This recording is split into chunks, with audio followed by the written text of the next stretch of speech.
Hey guys, Mr. 556 Tactical again. I'm going to do another little unboxing. I know what this is. I've ordered them before. They were for my Glock 19. But let's go ahead and open them up. They're Korean magazines. By the way, still loving this knife. I used it this weekend to do some sprinkler repair in my yard. Cutting some I call it funny pipe, but it's a bendable pipe. It's pretty thick. It performed flawlessly. Anyways, these,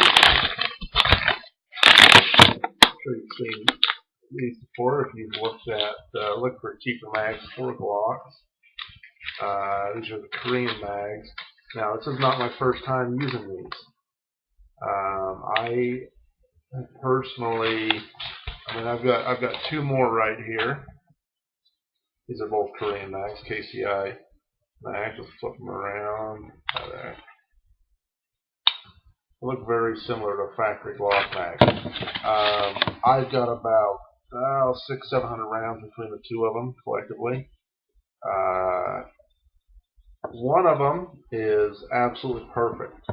The other one, I've not had any problems with them, but other than one of them will not hold the bolt back on the last round. Now, it does sometimes, but not every time.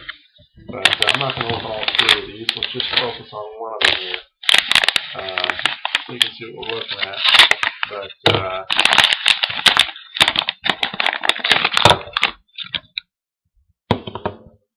what you look at here, and the easiest way to compare it, let me grab a factory Glock mag here.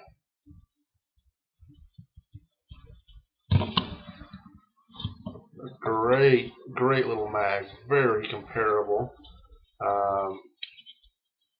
You look at them, and it's going to be hard to tell a big difference between the two. Same on the bottom here. Sorry, that's going the same. But like I said, comparing the two, they look almost identical. Now, what I have done with mine, and I'll do with this one, the biggest flaw on these, fit and finish, is not, it's not perfect. You know what? I picked up 3 of these mags for like $19. They had a sale on them. Hold on, guys.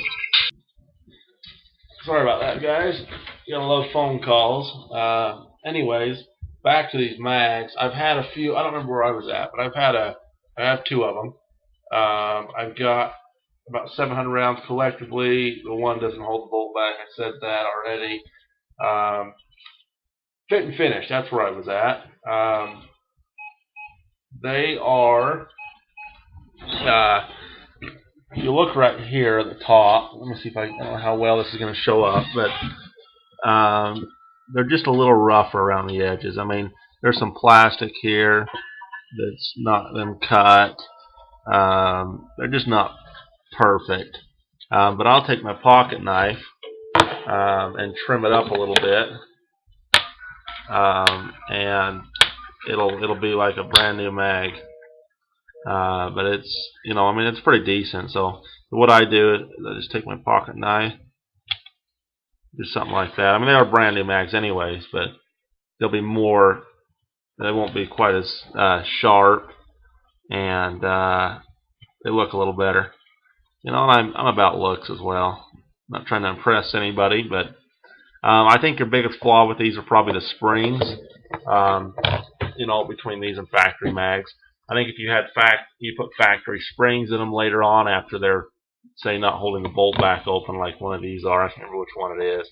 I need to mark it and get factory springs for it. But you're still cheaper than a factory mag, and you've got quite a bit of use out of them. Now, I don't use them as an everyday carry, but they are good for target practice.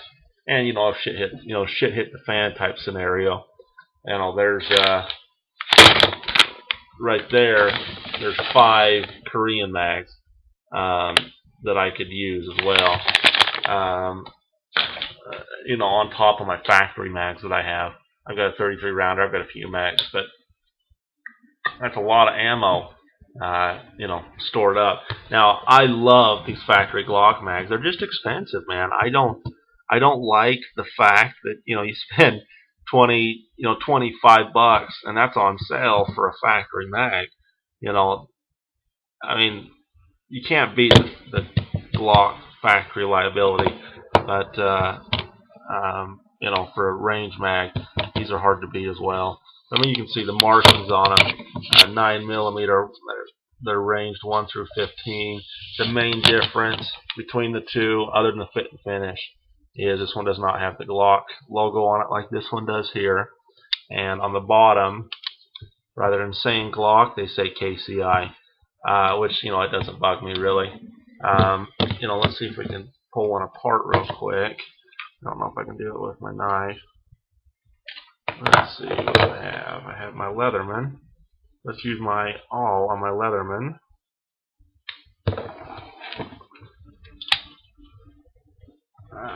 Come on. They're a little stiffer, but they are brand new. Oh, another phone? No, didn't ring. Sorry, I thought I was getting another phone call in here. Oh, dropped my bag. Son of a bitch. I'm having a hell of a day, guys. I've been babysitting kids all weekend. My wife has been sick. She's actually pregnant, almost due, and I had to take her to the hospital this weekend. It's kind of a nightmare, but you know, you take it apart, and it looks very similar to a Glock mag. Like I said, these springs are just not quite as good as the factory, and they're very stiff. And they appear to be good springs, but after a few hundred rounds, they're just not. They don't hold up quite as well. But they're still decent mags. But the follower looks a lot like a Glock follower. The way this assemble is identical. Look at the inside; they're the same. They are steel lined. Very similar material. I don't know exactly what plastic they use, but you know, they're hard to beat. I mean, I paid, I think, $4.99 a piece. It might have been 21 bucks for 3 mags, so 7 bucks a piece. But you know, I could have bought one more and had then the same price as a factory Glock mag and had 4 mags. So how do you go wrong with that? But I gotta put it in correctly here, like that. But there you go. I'll try to do some range videos with it. Maybe try to get the one that doesn't hold the bolt back on it. But there you are, man. Let me know if you have any questions. I appreciate it, brother. Take it easy.